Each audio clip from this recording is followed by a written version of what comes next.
आइए आज का हमारा चिंता के लिए जेम्स याकूब पहला अध्याय उसका 19 पद। याकूब उसका पहला अध्याय उसका 19 पद।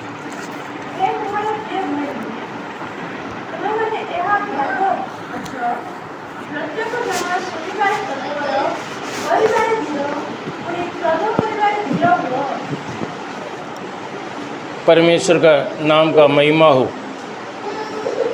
प्रिय भाई और बहनों, हम इस जगत में हम रहते समय कुछ अनिवार्य विषय प्रभु ये वचन द्वारा प्रभु हमें बताते हैं। बहुत कुछ विषय जो है हमारा प्रायोगिक जीवन में, हमारे दिन प्रतिदिन का जीवन में हमें आवश्यक है। जैसे हम हमारे शरीर के लिए हम भोजन खाते हैं, शरीर के लिए हम स्कूल जाते हैं, कॉलेज जाते हैं, नौकरी करने के लिए जाते हैं, दिन सारे हम बहुत व्यस्त में है। क्यों? हमारा शरीर के लिए।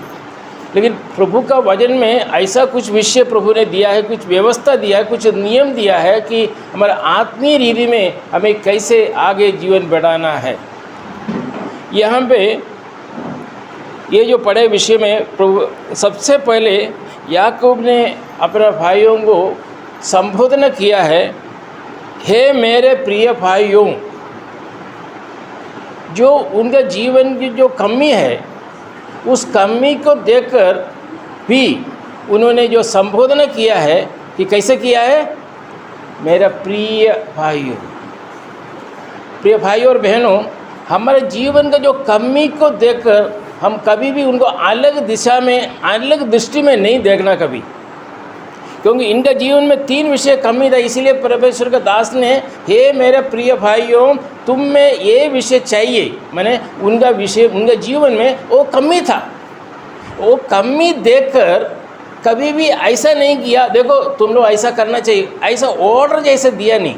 उन्होंने मेरे प्रिय भाइयों, मेरे प्रिय भाइयों मतलब उस प्रेम में बिल्कुल दूर नहीं है, क्योंकि प्रभु यीशु मसीह ने वो ऐसे प्रेम किया। हमारा जो पाप, हमारा जो जीवन रीति जो अलग था, दुर्गंध का एक समय था, स्थान था हमारा, वो देखकर हमें कभी भी जो है ऐसा देखा नहीं, हमें प्रेम किया। हम अच्छा है बोलकर हमको प्रेम नहीं किया, हम खराब था, हम अशांति में रह रहा था, हमारे जीवन में पाप था, हमारे परिवार में पाप था, हमारे कलीसिया के अंदर हमारे व्यवहार में बहुत बड़ी गलती था, हमारे समाज में हम लोगों के जीवन में बहुत ये कमी था। लेकिन ये सब देखकर प्रभु का दास उनको बुलाता है, हे मेरे प्रिय भाई। तो बहुत आवश्यक है। एक भाई को हमें प्रभु के निकट लाना है, अगर पीछे चले गया ये भाई को अगर वापस लाना है, उनका कमी को दूर करना है, उनका कमी को उनको समझाना है, तो हमें कैसे संबोधन करना चाहिए? हे मेरे प्रिय भाइयों, या मेरे प्रिय बहनों, या मेरा माँ बाप, या मेरे प्रिय बच्चों, ऐसा करके हमें उनको बुलाना बहुत आवश्यक है। ऐसा बुलाकर 3 विषय वो कह रहा है। 3 विषय क्या कह रहा है? ओडिया में थोड़ा पढ़िए वो, और एक बार 19 पद है। हे मोर प्रिय भाई माने, हाँ, तुमने यहाँ ज्ञात अच्छ, हाँ, प्रत्येक जन सुनिबार तत्पर, सुनने के पहले बार सुनने के लिए तत्पर। मैंने क्या है? सुनने के लिए हमारे जीवन में तत्पर होना चाहिए। तत्पर मतलब क्या है? आग्रह। हमारे जीवन में एक विषय आग्रह होना चाहिए। क्या होना चाहिए? सुनने का एक आग्रह। उसके बाद क्या लिखा है? कई बार धीरा, हाँ, बोलने में धीरा। हम उल्टा है, बोलने में हम तत्पर है, सुनने में हम धीरा है। उसके बाद क्रोध में भी धीरा हो। ये 3 विषय एक विश्वासी के जीवन में बहुत अनिवार्य विषय है। 3 विषय हमारे जीवन में होना चाहिए। सबसे पहला विषय हम देखेंगे, हर एक मनुष्य सुनने के लिए तत्पर हो।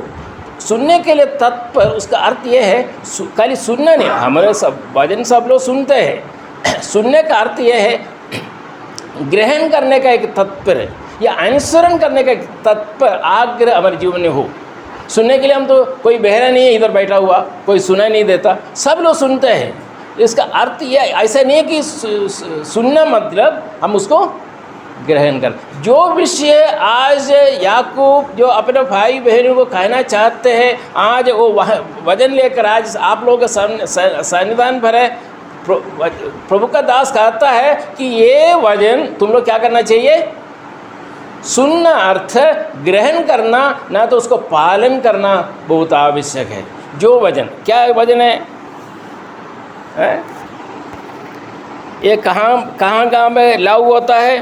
प्रिय भाई और मेरे प्रिय भाइयों, यही बात तुम जानते हो, इसलिए हर एक मनुष्य सुनने के लिए तत्पर हो। अगर एक परिवार को ले, परिवार को अगर लें, परिवार में अगर स्वामी कुछ बोलेगा तो वो पूरा सुनने के लिए कौन तैयार नहीं है? पत्नी बीच में रुककर उत्तर दे देता है। इधर क्या लिखा है? सुनना चाहिए। अगर एक स्त्री अगर बोलेगा स्वामी को, स्वामी सोच सके तू क्या बोलते हैं, तू घर में जो किचन में काम करो ये सब मुझे क्यों बोलते हो? ऐसा कभी कभी हम लोग बोलते हैं। एक स्त्री का विषय सुनने के लिए स्वामी तत्पर नहीं है, स्वामी के विषय सुनने के लिए स्त्री तत्पर नहीं है। लेकिन यहाँ लिखा है कि सुनने का एक तत्पर हो। वो काली परिवार में नहीं, कलीसिया में भी हो, कलीसिया में हो या हमारा परिवार में हो या हमारा समाज में हो। समाज में अधिकांश हम लोग अविश्वासियों के साथ हम उन लोगों का बात सुनना पड़ता है, सुनना है, लेकिन बोलता कि वो सुनो तुम, उन लोग क्या बोलना है वो पूरा का पूरा तुम्हें हमें क्या करना चाहिए? सुनना चाहिए। ये बहुत आवश्यक विषय है। और हमारा बच्चों लोग हमारे पास आकर कुछ बोलेगा तो माँ बाप कभी कभी क्या बोलते हैं, हम गाली दे देता है, अरे छोड़ो तुम छोटे बच्चे हो, तुम क्या बोलना चाहते हो? नहीं, जो छोटे बच्चे होने से भी बच्चे जो बोलना चाहते हैं माँ बाप क्या करना चाहिए?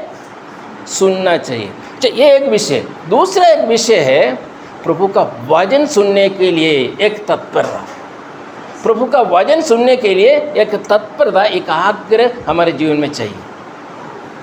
ये बहुत बड़ा एक विषय है। आज ऐसा हो सकता है कि याकूब जो पत्रियाँ लिखा है उस समय अनेकों के जीवन में ये तत्परता नहीं था।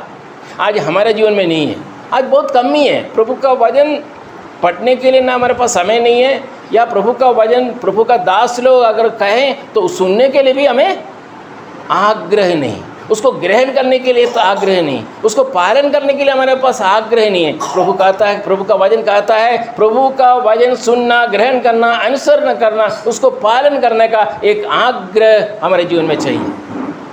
अच्छा, अब ये आग्रह नहीं है तो कारण क्या है? हमारे पास आग्रह नहीं है क्योंकि हम अगर सोना है हम क्या करते हैं? बाइबल पढ़ते हैं। नहीं, अगर बाइबल पढ़ने से हमको नींद आएगा, अगर कोई प्रभु का दास अगर प्रभु का वचन देने से नींद आएगा, है कि नहीं? अगर बाकी 2 घंटा 3 घंटा जो है टीवी के सामने बैठो हमको नींद नहीं है। कारण क्या है? कहीं नहीं कहीं कुछ प्रॉब्लम है कि नहीं? अभी मैं एक मलेरिया पकड़ा हुआ है, टाइफॉइड मलेरिया है, नहीं तो टाइफॉइड है, एकदम 104 टेम्परेचर है। मेरे पास अगर चिकन बिरयानी लेके आएगा तो मैं खा सकता है क्या? नहीं खा सकता। मैं नहीं खा पाऊंगा क्योंकि बिल्कुल मैं नहीं खा सकता, क्योंकि वो चिकन बिरयानी अच्छा है लेकिन मैं ठीक नहीं हूँ। मेरे जीवन में क्या है? एक बीमार आदमी हूँ मैं, मलेरिया होकर, टाइफॉइड होकर मैं 104 डिग्री टेम्परेचर में मैं पड़ा हूँ। अब मेरे सामने जो बीमार आदमी के सामने अगर चिकन बिरयानी भी ले आएगा मैं नहीं खाऊंगा। समझे कि नहीं? अगर प्रभु का वचन सुनने के लिए या उसको ग्रहण करने के लिए, उसको पालन करने के लिए अगर हमारे जीवन में आग्रह नहीं है, उसका कारण हम कुछ बीमार अवस्था में है।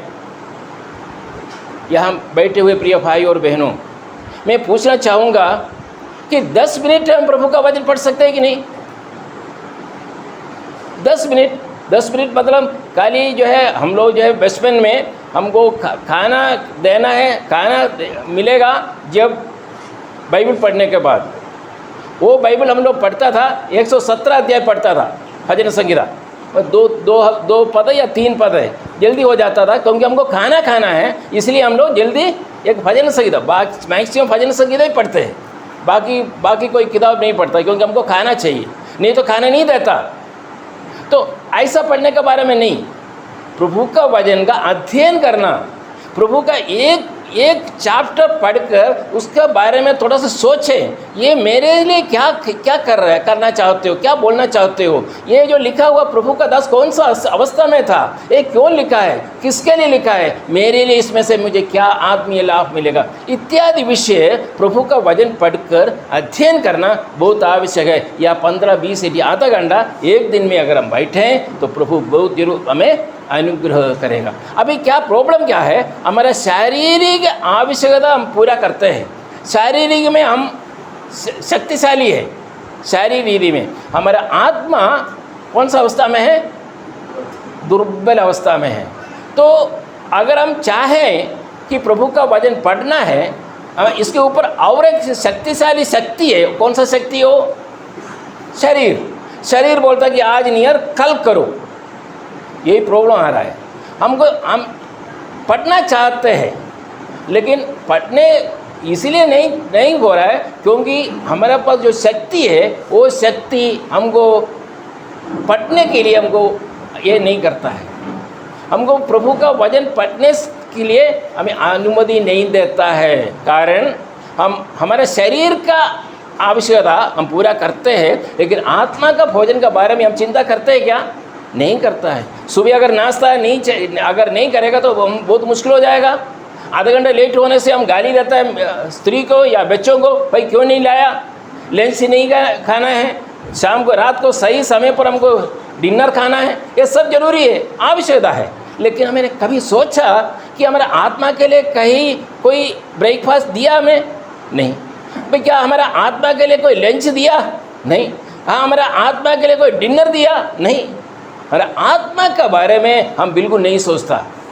हम 8 घंटा काम करते हैं, काजू मिल फैक्ट्री में जाकर काम करते हैं, या चाहिए तो और भी लेट में बैठकर हम खाना खाते हैं, किस लिए, हमारा शरीर के लिए।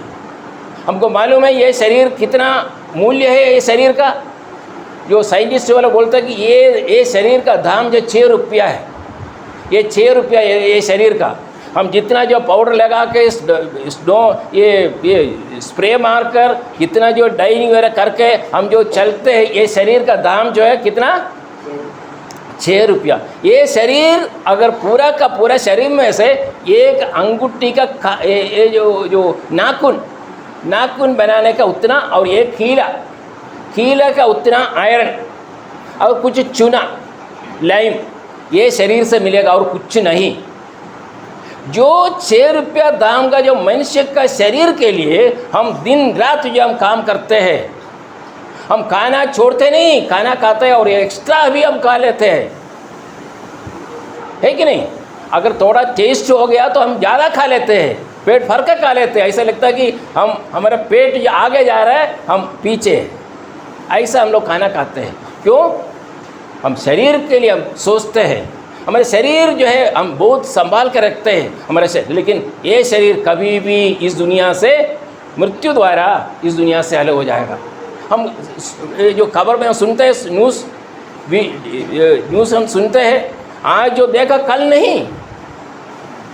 केरल में वायनाड ये एक पहाड़ पूरा का पूरा घर को लेकर चले गए, हिमाचल प्रदेश में ऐसे चले गए, सुनामी आया था, कितने लोग मारे गए 1 मिनट के अंदर, 1 सेकंड के अंदर। रात सोया, सुबह नहीं, ऐसा अवस्था है मनुष्यों का। अवस्था ये है जो हम बहुत श्रद्धा से सुनिए प्रिय भाई और बहनों, ये जो शरीर हम जो देख रहा है, ये शरीर कितना दिन के लिए, ज़्यादा दिन के लिए नहीं, आज नहीं तो कल ये मिट्टी से बना है, मिट्टी में मिल जाएगा।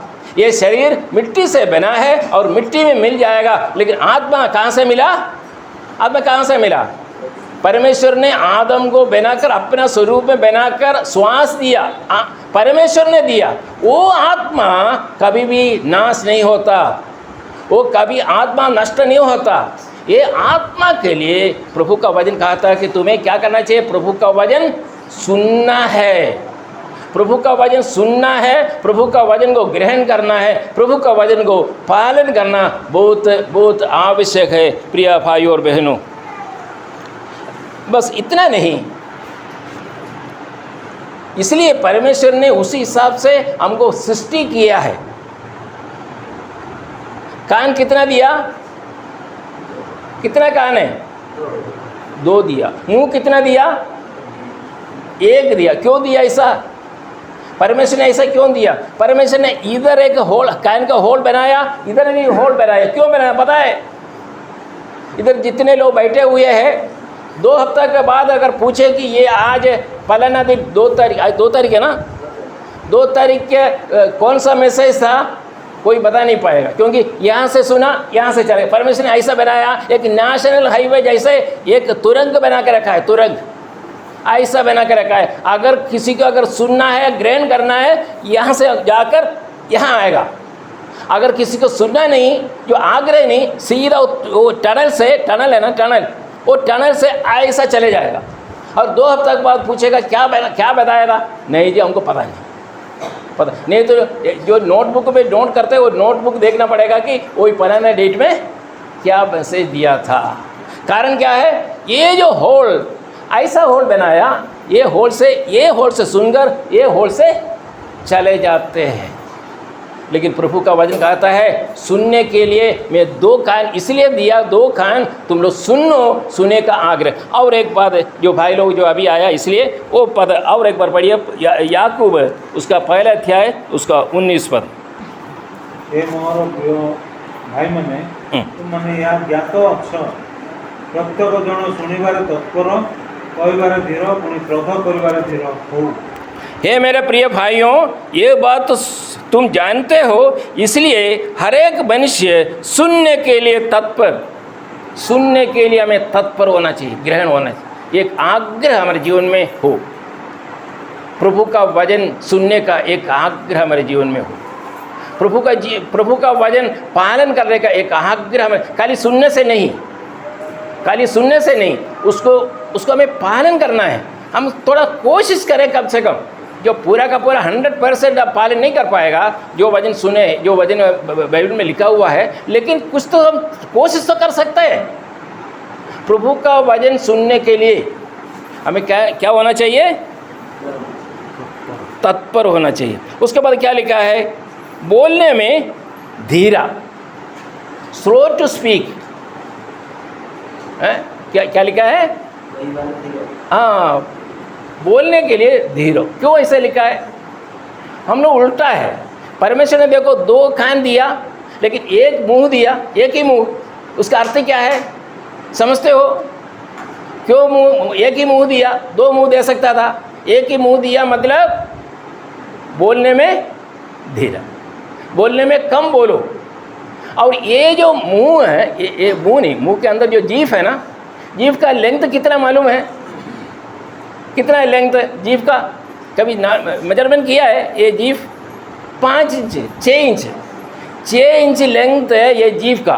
किसी का कम होगा, किसी का ज़्यादा हो सकता है, लेकिन साधारण रीति में एक मनुष्य का जीभ का लेंथ कितना है?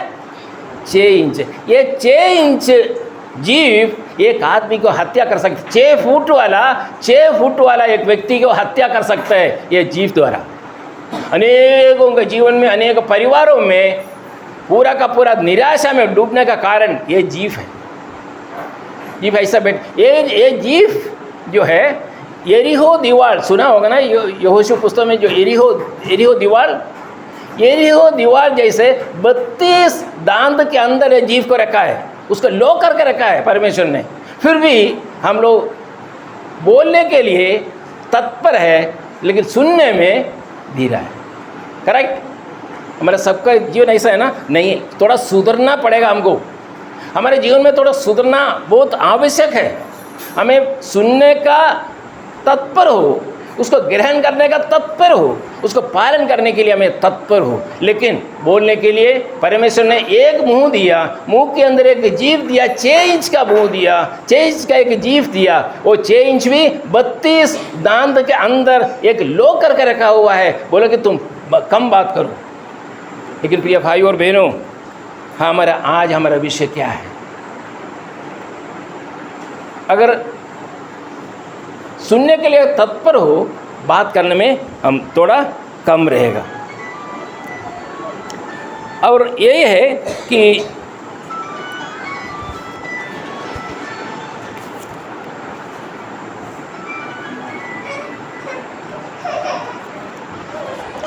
अच्छा, एफीसी पत्री की ओर हम आए। एफीसी पत्रिया उसके 4 अध्याय 29।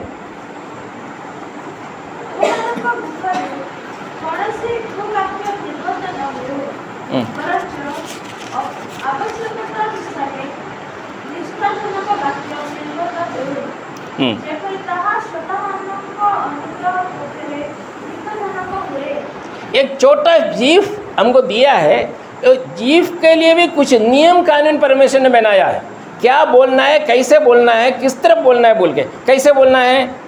ये हमें हिंदी में बहुत अच्छी से लिखा है। कोई गंदी बात, उड़िया में क्या लिखा है? क्या बोले? हाँ, मुझे पता नहीं।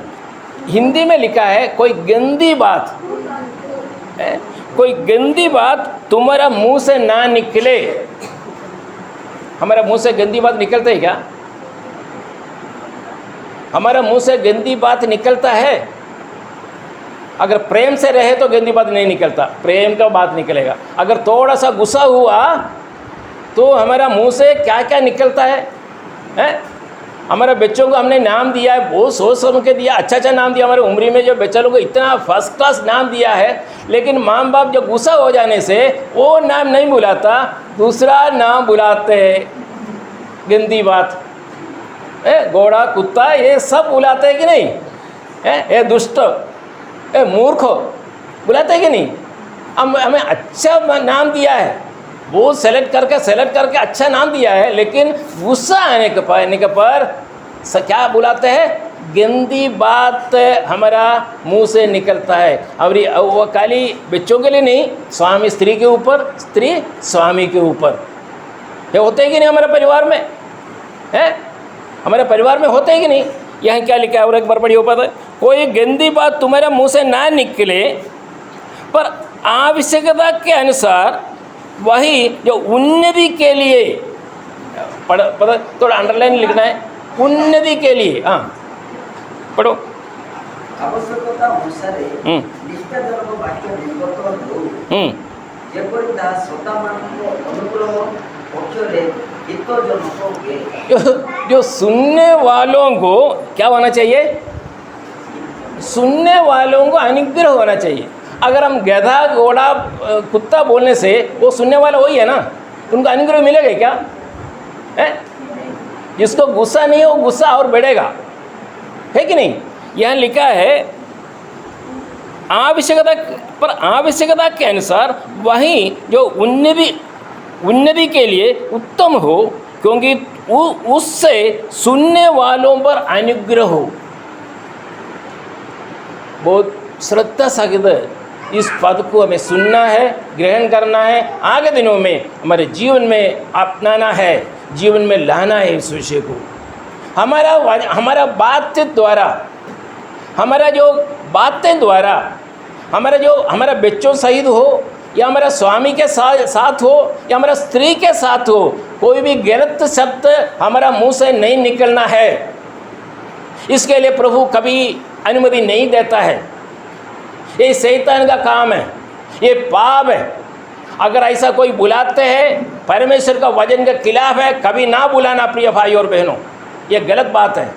हम थोड़ा समय के लिए होगा, उसके बाद आप लोग बहुत प्रेम में है, हमारे बच्चों को भी प्रेम करते हैं, लेकिन जो समय जो गुस्सा में है, हम जो पद हम यूज़ करते हैं बिल्कुल बाइबल के विरुद्ध में है, बाइबल के अनुसार नहीं है। और यह लिखा है कि उस सुनने वालों पर अनुग्रह होना चाहिए।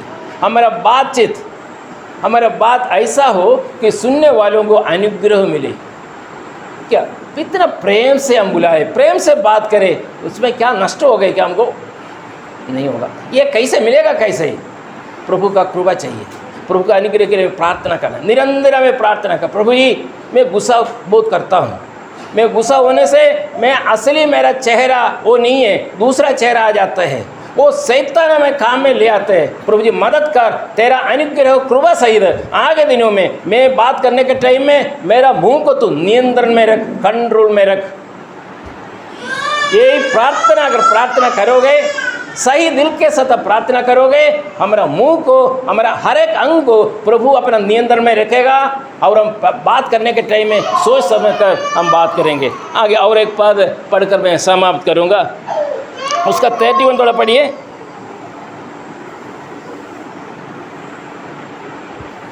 31 कोई एफिसियंस 4 अध्याय उसका 31। समस्त प्रकार प्रतिभाग, राग, क्रोध, कलह, अनिंदा और समस्त प्रकार हिंसा तुमମାନଙ୍କ ଠାରୁ ଦୂର ରହୁ। सब प्रकार की कड़वाहट, सब प्रकार की कड़वाहट और प्रकोप और क्रोध और कलह और निंदा सब बैरभाव समेत तुमसे दूर किया जाए। मतलब ये सब जो है हर विश्वासियों के जीवन में रह सकते हैं, क्योंकि हम परित्राण पाए हैं जरूर, हम उद्धार पाए हुए जरूर, लेकिन हमारे शरीर का बदलाव नहीं हुआ, वही शरीर है। इस शरीर में हम रहते समय इस तरह का पाप हमारे जीवन में कभी भी आ सकते हैं, लेकिन हमारा दिन प्रतिदिन का जीवन में प्रभु का चरणों पर बैठकर ये प्रार्थना सहित यही विषय प्रार्थना करना है, सब प्रकार की कड़वाहट और प्रकोप और क्रोध और कलह और निंदा सब बैरभाव समेत तुमसे दूर किया जाए। और एक बार पद पढ़कर मैं समाप्त करूंगा। मत्ती सुसमाचार उसका 12 अध्याय की ओर आएंगे। और भी बहुत पद है, लेकिन अभी समय के अभाव में एक पद पढ़कर मैं मत्ती सुसमाचार 12 अध्याय उसका 36 और 37 12 अध्याय।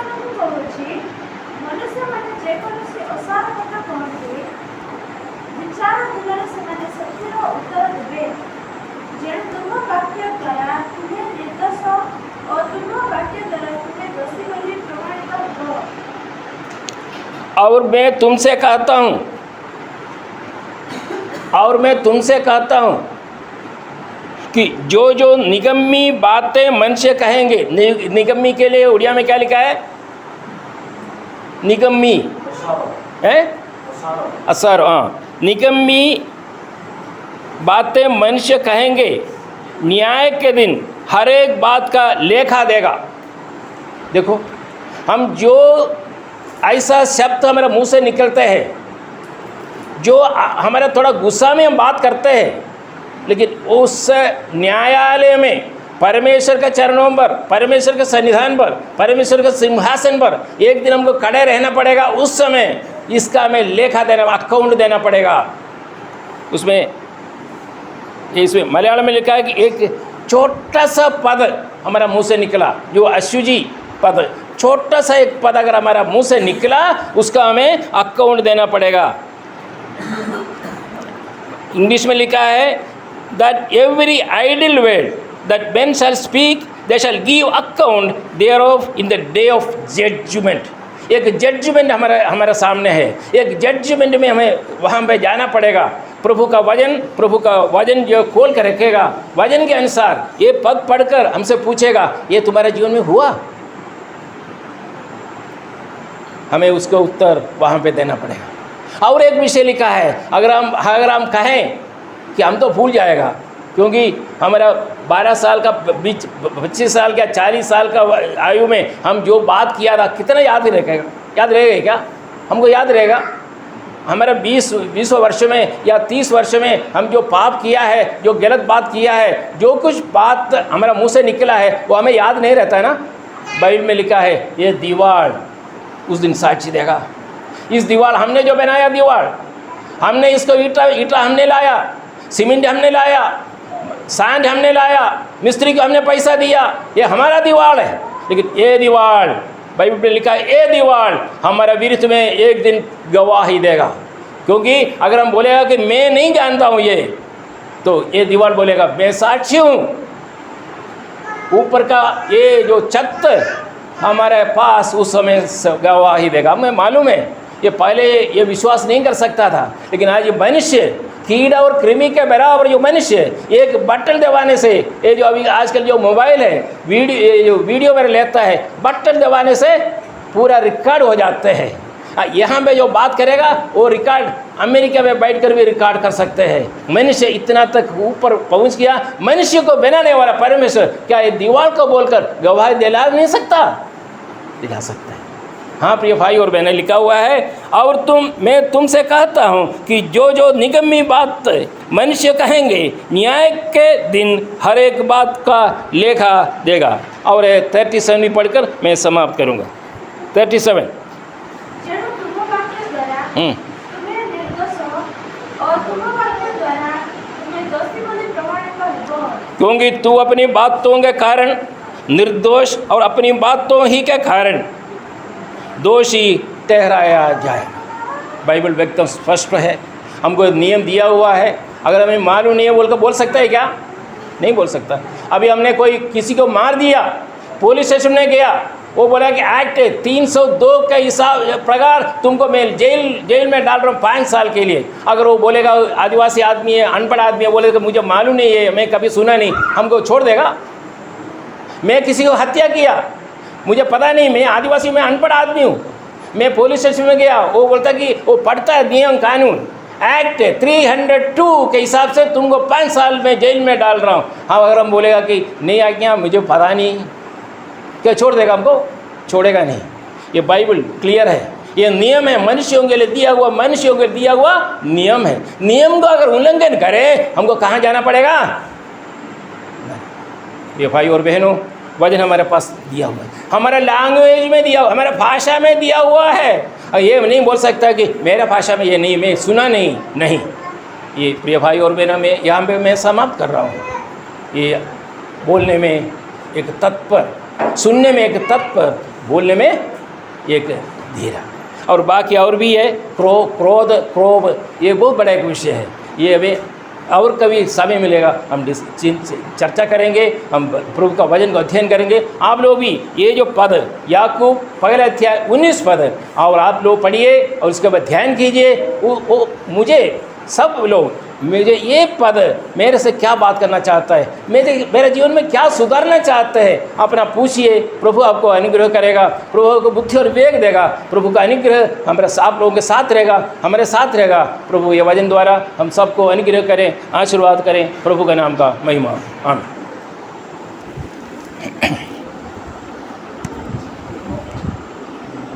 आशीर्वाद प्रार्थना।